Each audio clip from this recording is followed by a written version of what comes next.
ઉત્તરાયણ પર્વને અનુલક્ષીને પતંગ બનાવનાર કારીગરો પોતાની કામગીરીમાં વ્યસ્ત બન્યા છે। ઉત્તરાયણ તહેવારને હવે ગણતરીના દિવસો બાકી રહ્યા છે।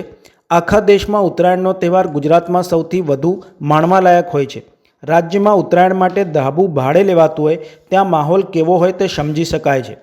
ઉત્તરાયણના તહેવાર દરમિયાન આખા દેશમાં ગુજરાતનું પતંગ બજાર સૌથી વધુ ધમધમતું હોય છે। આખા દેશની 95% પતંગ બજારની બાગડોર ગુજરાતના હાથમાં છે। પતંગ એવી વસ્તુ છે જે તમને બાળપણમાં પાછા પહોંચાડી દે છે। વડોદરામાં પણ ઉત્તરાયણ પર્વને લઈને લોકો તૈયારીમાં લાગ્યા છે। વડોદરાના પતંગ બજારોમાં પણ ધીમે ધીમે ગ્રાહકી જોવા મળી રહી છે। ચાંદ, તારા, ફિશ, ચીલ, ઝાલર, ચોકઠા જેવી અને નાની દરેક પ્રકારની પતંગ બજારોમાં આવી છે। વડોદરાના યાકુતપુરા પટેલ ફળિયા 2 નંબર વિસ્તારમાં યાસીનભાઈ પટેલ સ્ટોરના નામે દુકાન ચલાવે છે।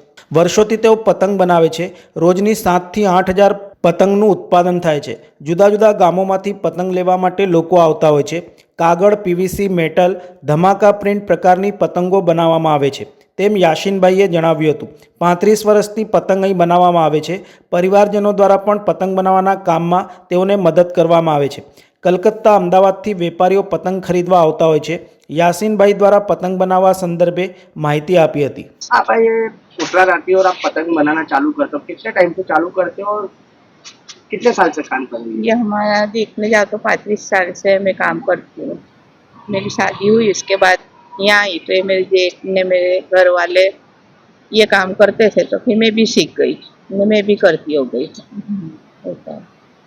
कितना महीने पहले ये काम चालू करते हो? ये हमारे फरवरी से चालू हो जाता है। फरवरी के पहली तारीख से चालू हो जाता है। 15 दिन बाद जब तक सब हिसाब किताब दे दे वहाँ तक रहेगा, बाकी हम चालू कर देंगे।